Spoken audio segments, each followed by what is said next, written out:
like being creative may seem like the most important thing, but it's not anything without ambition. Becoming Da Vinci.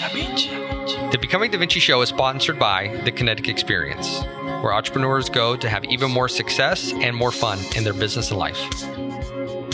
Becoming Da Vinci.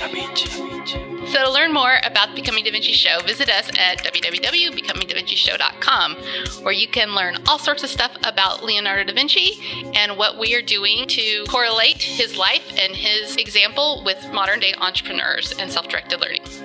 Becoming Da Vinci. Here we are. Welcome to the Becoming Da Vinci show. This is Abe Nadimi here with my esteemed colleague. I'm Janica Morton. And I'm really excited today. We have the most epic guest of all time. It's huge. This is going to be huge. And I think I'm taking a play out of the comedians thing where they just brag about whatever city they're in. So I think that's what we should do. Mm-hmm. Just always say, like, our guest here is the best guest we've ever had of all time. But I think I really mean it this time. She's epic. She is epic. Miss Kristen Montesano. Did I say that right? Yes. Welcome. So thank you, everybody, for tuning in. Really excited today. Our goal in this episode is to learn more about implementing self-directed learning and how we can stay curious and creative and really foster imagination both in ourselves and in our team members and in our kids. So again, welcome. Thank you. So I want to share with you that we've been talking about, of course, Leonardo da Vinci for a while and how he stayed curious and how he was a self-directed learner. So a little background here. Ms. Kristen and I met when I was asked to do a speech at the Self-Directed Path, Yes. which is a conference.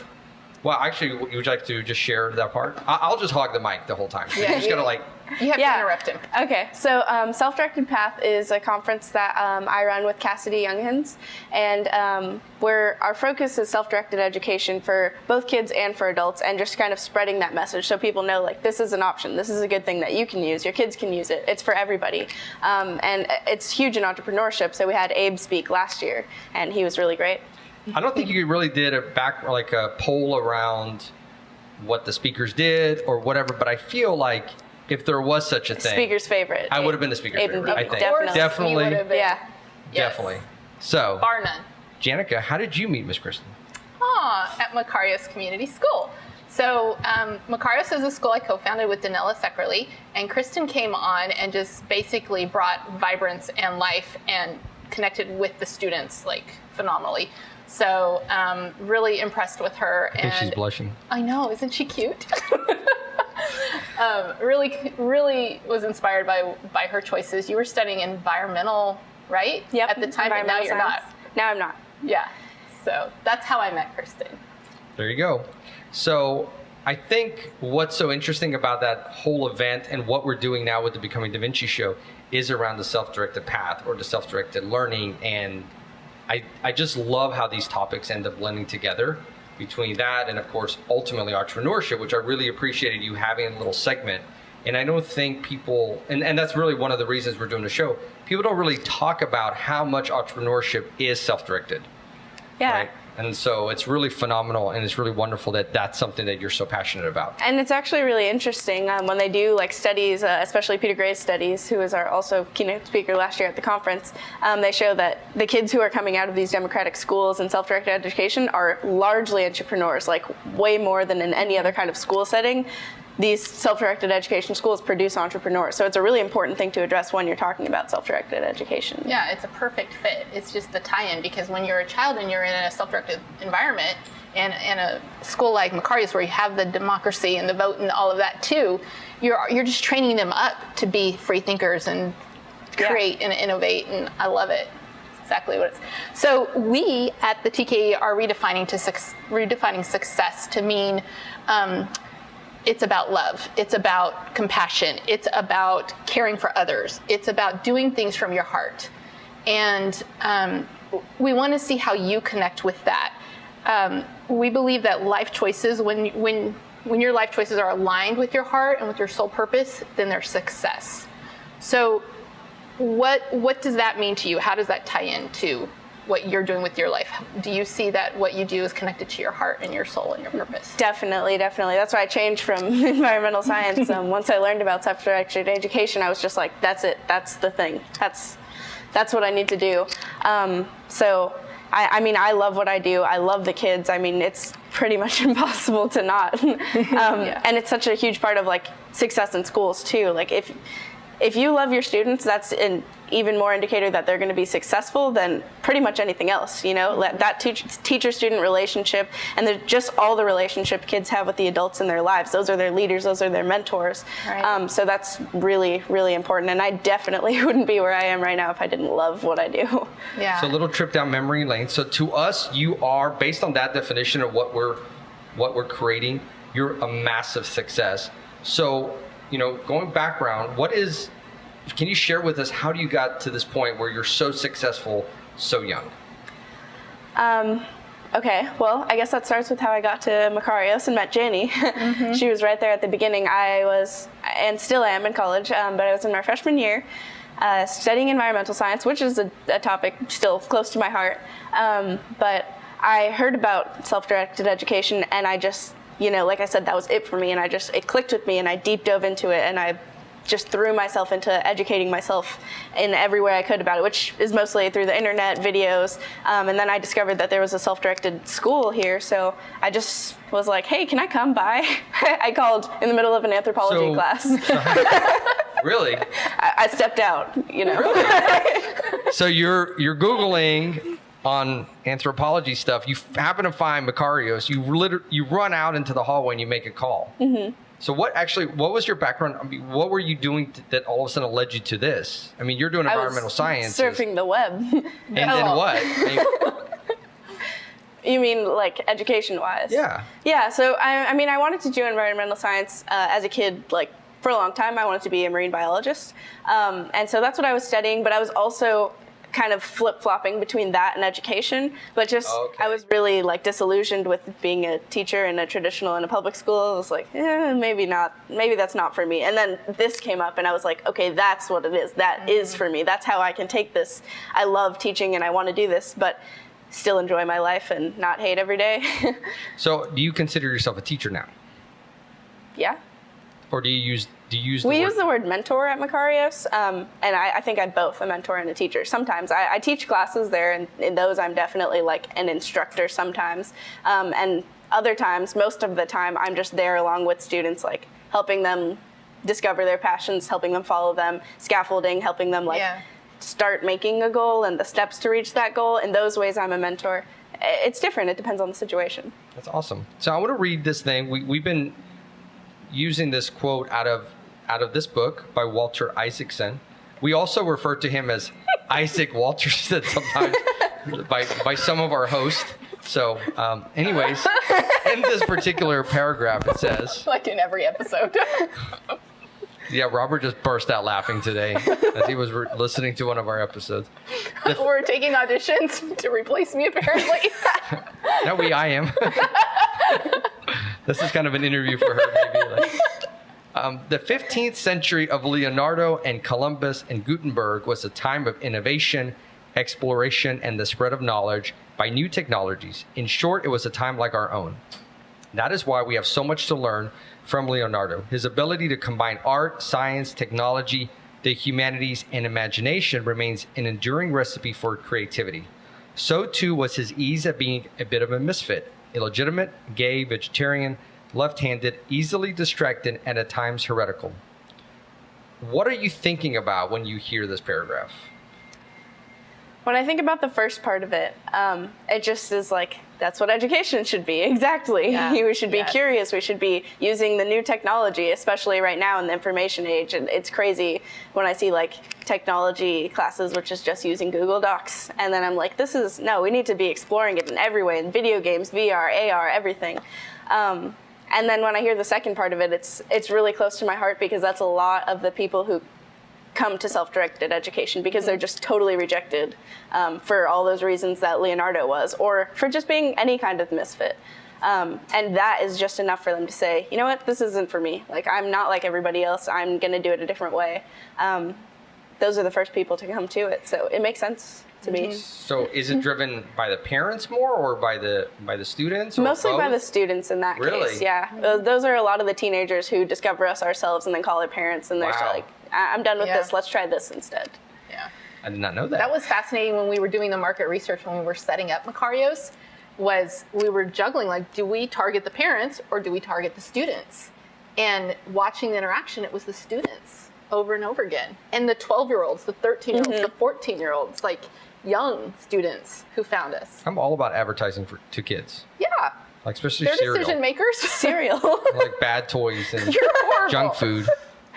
Capitalism 101. I'm just No. joking, everybody. Just joking. Wrong. Wrong. I'm just joking. Podcast show. Wrong. Just joking.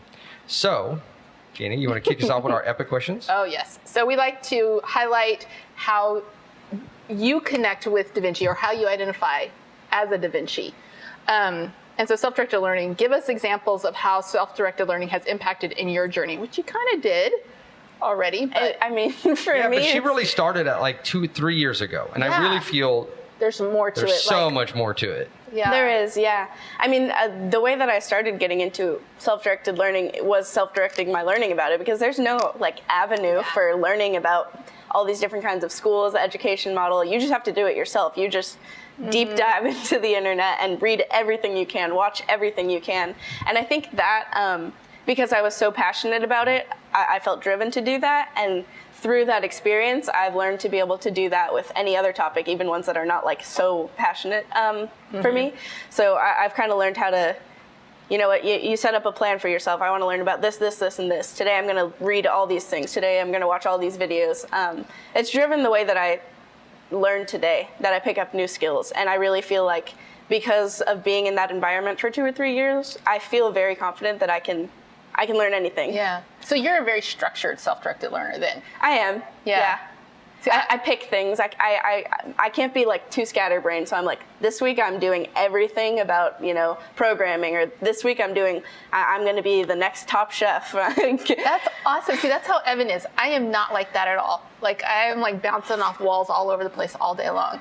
So it fascinates me when you go through, like, in your brain, the systems. She totally e-mythed self-directed learning.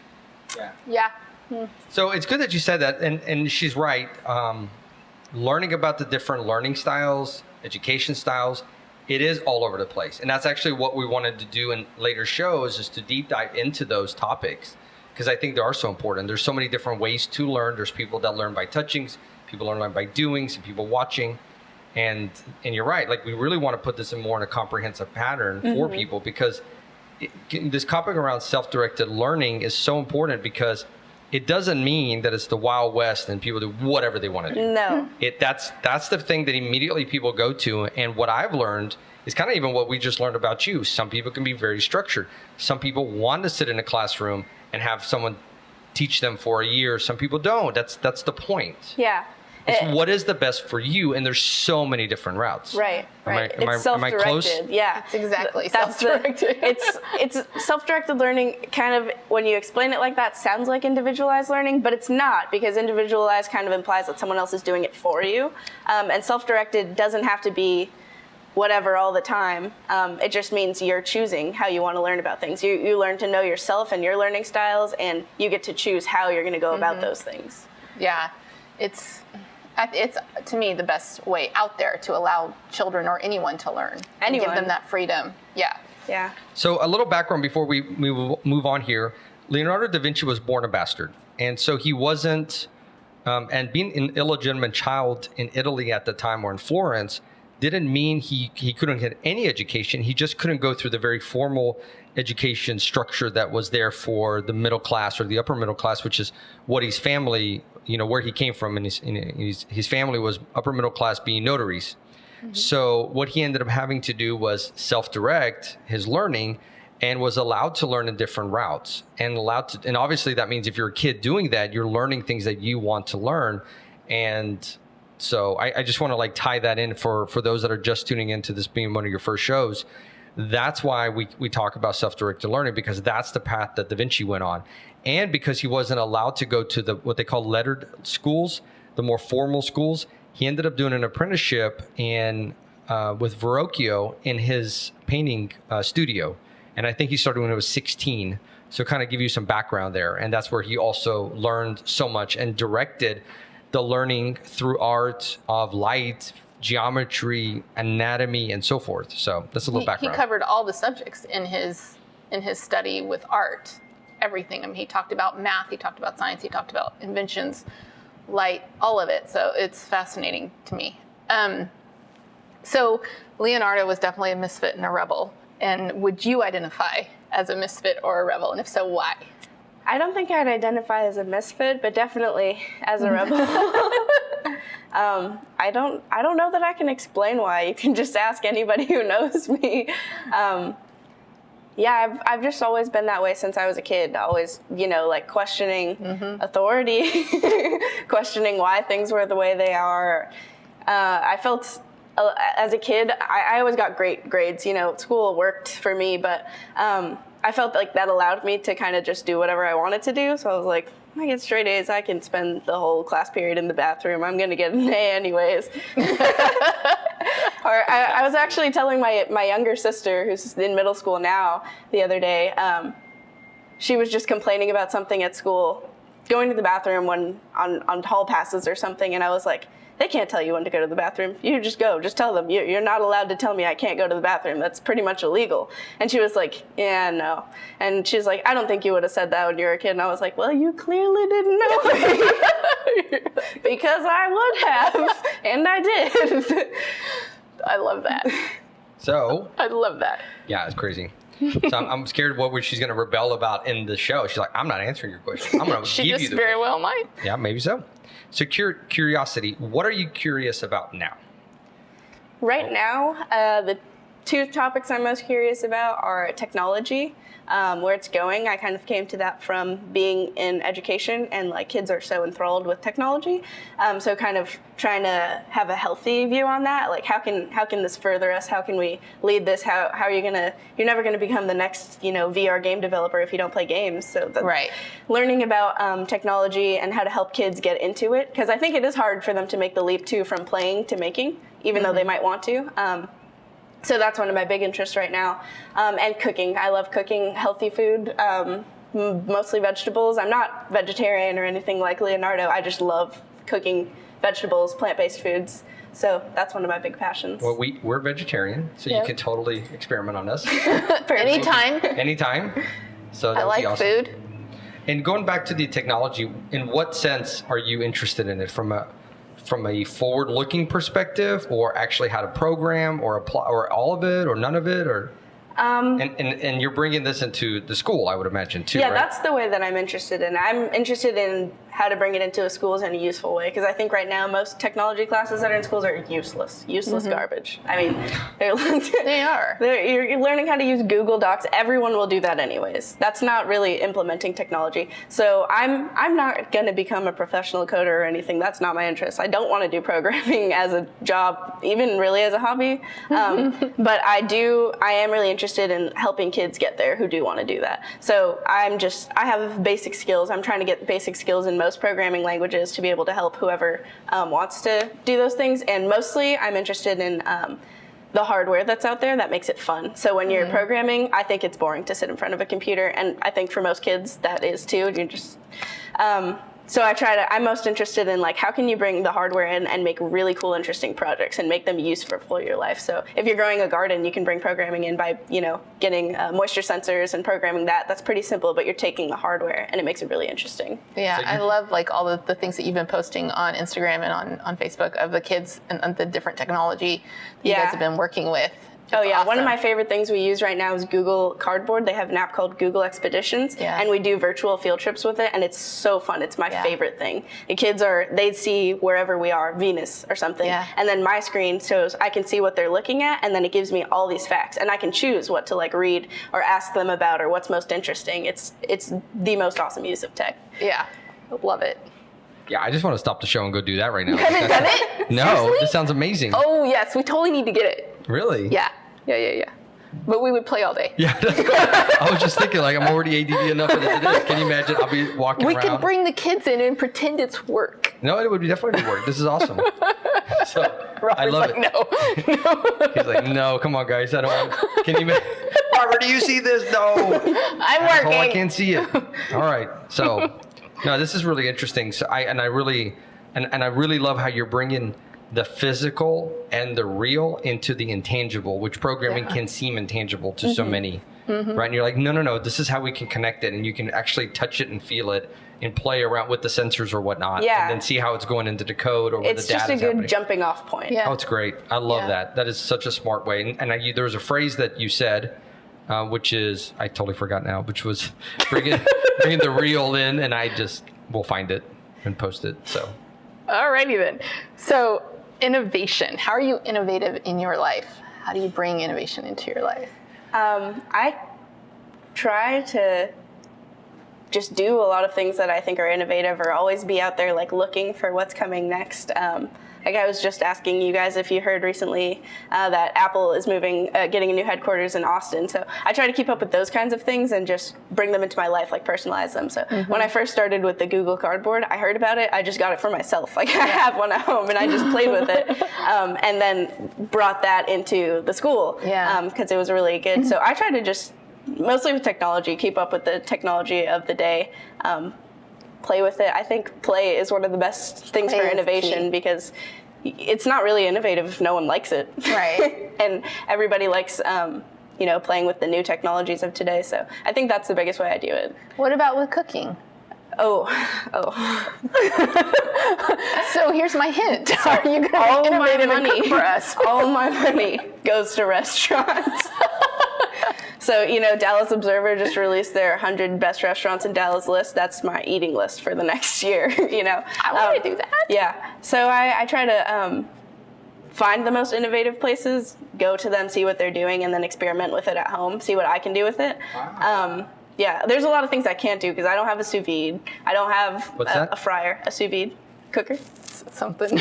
It's like it's basically a hot water Like I'm bath. Mexican. We have like fire pot, flat thing. No, and not that. I'm half Mexican, so. No. Sous vide is like a hot water bath that stays at a constant temperature. So you take whatever you're cooking, seal it in a vacuum sealed bag, and you cook it at that exact temperature. So you cook your meat in there, it's going to be perfect. It will be perfectly cooked because it's the most exact way of cooking it that you can get. It's not the best always. Sometimes you want some char. Sometimes you don't want things to be perfectly even like that. Like rustic is good, but I try to see how I can like innovate on that in my own kitchen at home, because I'm not a professional cook, but I go out to these restaurants and then I want to replicate it at home. So you have to be really, really inventive. So you can almost start hacking some of these ideas. You can, yeah. And then you have a YouTube channel that you do that, and you have like millions I of don't have a followers YouTube now. channel, but I could, I guess. Yes, You should. You're interesting enough. Yes, this would be the whole point. So imagination, what do you remember about your childhood imaginations? My childhood imaginations. That kind of goes back to like starting in environmental science. I was always an outdoorsy kid. So I was always like playing with, I grew up in Florida, catching lizards all day, frogs all day. Those were the kinds of things I imagined that they were my pet. How many alligators have you risen? Oh, about 17. Okay, good. Roughly. Can you imagine? I've actually been swimming with sharks 3 times. Huh. That was not my imagination, though. That was real. That was real. She imagined the wrestling of the 17 alligators. It worked. She sold it. Most of your childhood imagination comes from play. And so that's like a really good thing to look back on as a self-directed educator, too. Like seeing the value in the way the kids are playing and the imagination they're having and the way where that can lead them, but not putting that expectation on them either. Just because they're playing cops and robbers doesn't mean they're going to grow up to be a cop. Don't put that on them, but seeing the value and where that kind of gets you. And you can learn a lot about like the kind of learners that people are too if they play really structured, really unstructured. I bet me and Jenny were a lot different when we were kids. You'd be surprised. Yeah, I think imagination can tell a lot about a person when you're looking at it from the outside. So I can get glimpses. Well, I see my 4-year-old, our 4.5-year-old now, and he's so often in Imaginationland, right? And it's so awesome. And a lot of what's actually, they're all different topics, but sometimes they're about superheroes, right? And yesterday he was like, "Okay, Dad, I have Venom." He had Venom. I forgot Carnage. It's another character which I don't even know about. And then he said, right here, and he's pointing on the on the couch. He's like, "Okay, right here is the white Venom." I didn't even know there was white venom, but whatever. He's like, okay, there's a white venom here, and then we have this, and so we have to play with imaginary venom guy. And in his mind, of course, it exists. And I can kind of get a glimpse or try to get, I almost can feel what it was like to have those, right? These little glimpses show up that I was like, oh, I remember thinking through this thing. But it's so awesome to see that in kids. And that's why I ask, because sometimes I think we forget that. And then life gets so kind of boring. And watching it in a kid is so entertaining and it's Inspiring. so beautiful. I absolutely love it. So, it's beautiful. As I describe Leonardo's traits of being innovative, wildly imaginative, passionately curious, creative across multiple disciplines, experimental, observative, strong will, highly ambitious, what comes to mind as you think back on your journey?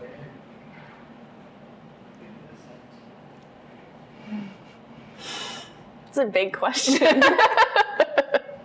Yes, we stumped her. We win. We win. I think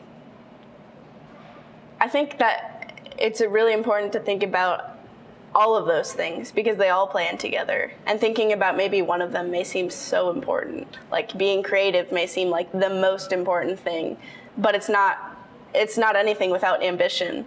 It's not anything without innovation. It's not anything without being observational or Whatever the word is. Observative? Is that even a word? I'm not sure that that's Well, a according word. to Google Docs, it is not red, so it's a word. So. Google Docs is the end all. Yeah, I know you were bashing on Google for a while, but I'm telling you, it's good. When was I bashing on Google? I'm just Google Cardboard's awesome. Yeah, I think it's just the first thing that pops into my mind with that question on my journey and anybody else's is just remembering how important all of them are. Like they're all interconnected, and one of them is going to be nothing if you don't think about all of those things, if you don't have all of those things going on in your life. Or in the life of someone, of your team members that you're trying to foster, or and then of course your kids. Of course. So we're doing a thing called My Kinetic Journey. It's hashtag My Kinetic Journey, and it is to document, or for entrepreneurs to document their journey through entrepreneurship.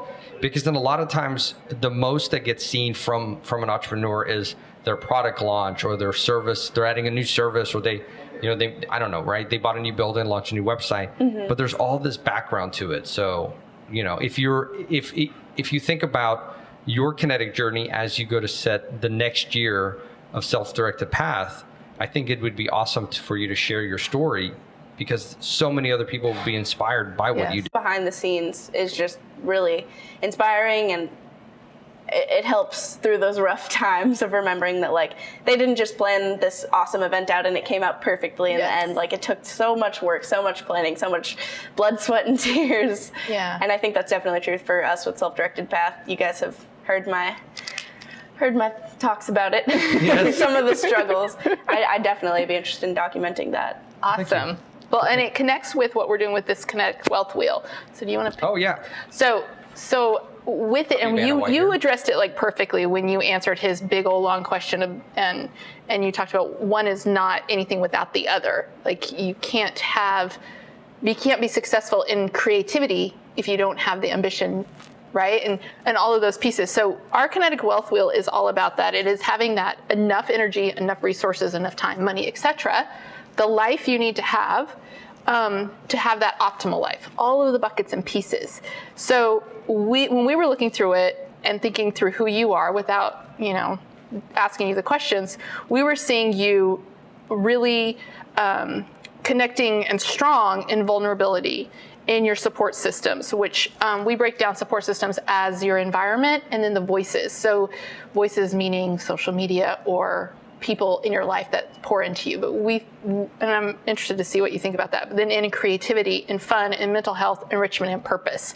So obviously you could be strong in all of them, but those are the ones that stuck out to us.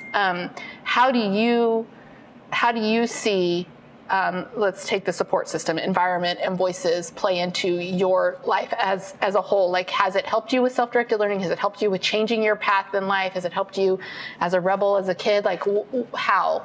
Oh, definitely. If you're a rebel as a kid, you need a strong support system. Yes, you do. And I definitely had that growing up, which I'm so thankful for. The same thing goes for like my journey with Makarios, my journey with Self-Directed Path. I would be nothing without my supports. I haven't done any of this on my own. nothing. Yeah. I ended up with Makarios by just calling one day and showing up and just becoming part of the community, but that's really what it's about, community. If Makarios was just a bunch of me's running around, it would not be great. I can do what I can do, but I need those other people too with their strengths. And same thing with Self-Directed Path. So I don't run it by myself. Cassidy co-organizes with me. Donnell is obviously a huge part of it. And beyond that, we're always reaching out for support. We reach out to you guys for advice. We reach out to just all kinds of people in the community for like, what can we do here? How can we do this better? I mean, we're not expert event planners. When we started this, we were just like, let's just do this. Why not? To heck with it. Yeah. But I mean, we've gotten some experience now, but it's nothing without having your support system, reaching out to your community, getting advice from people.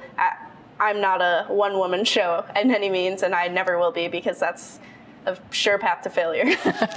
Well, thank you so much. So if you want a copy of your own Kinetic Wealth Wheel, this is where you can fill out.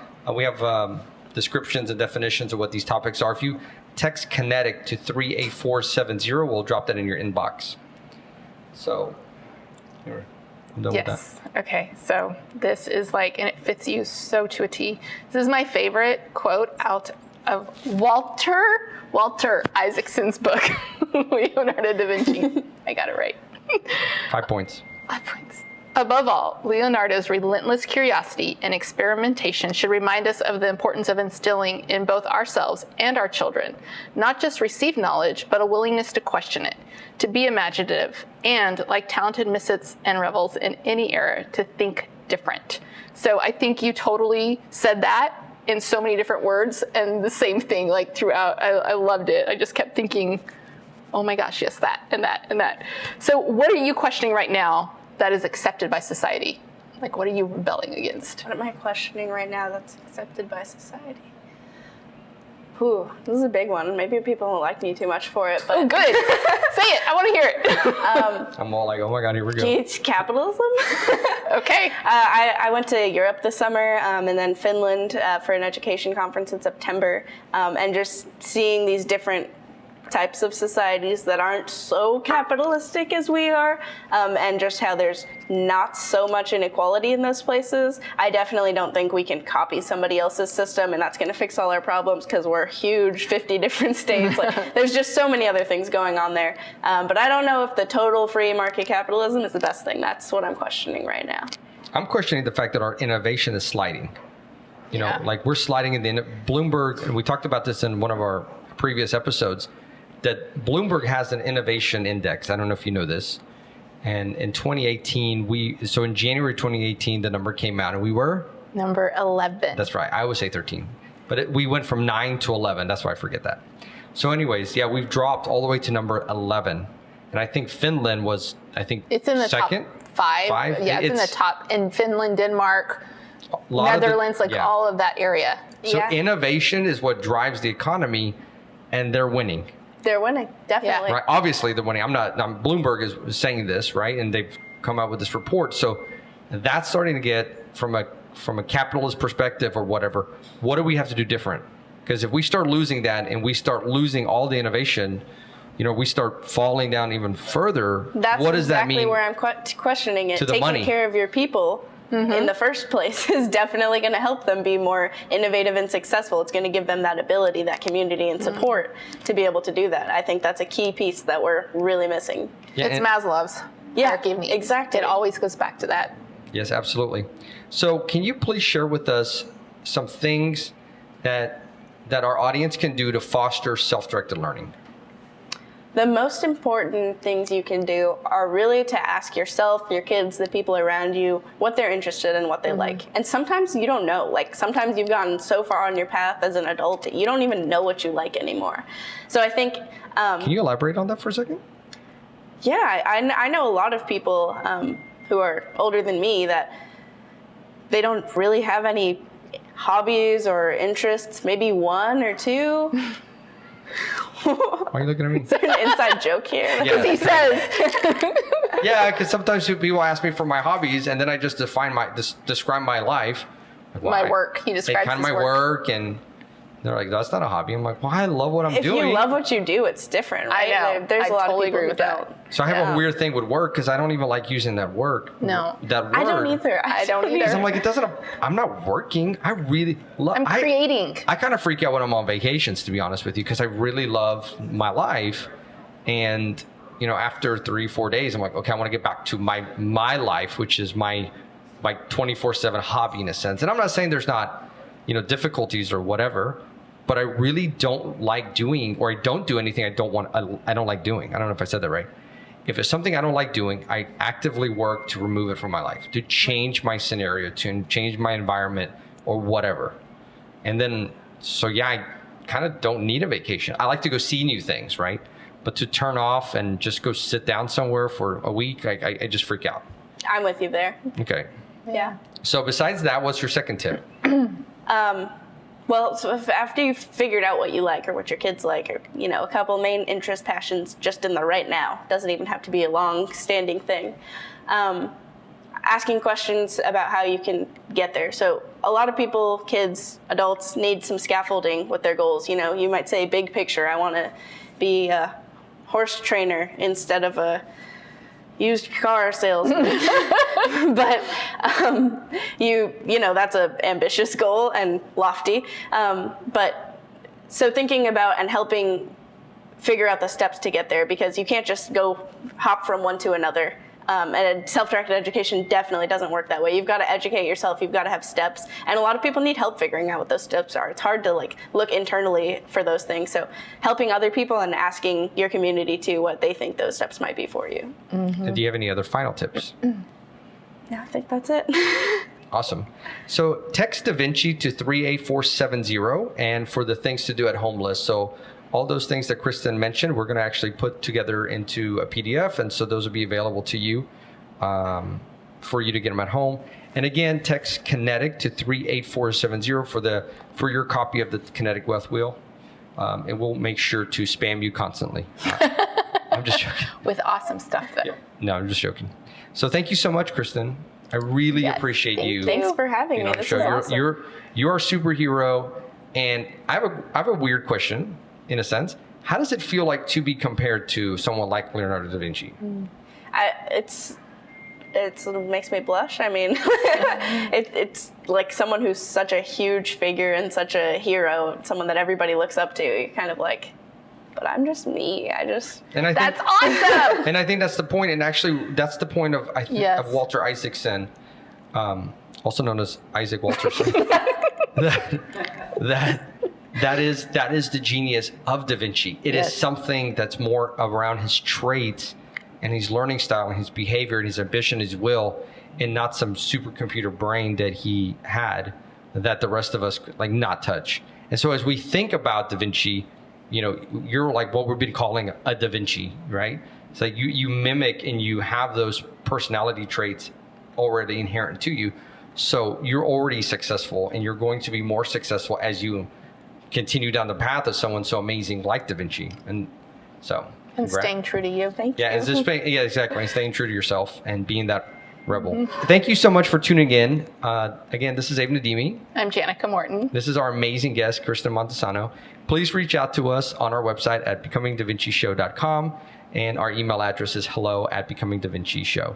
We'd like to know if there's any topics you want us to cover, anybody you think that should be covered on our show, or to give us some advice, give us some tips.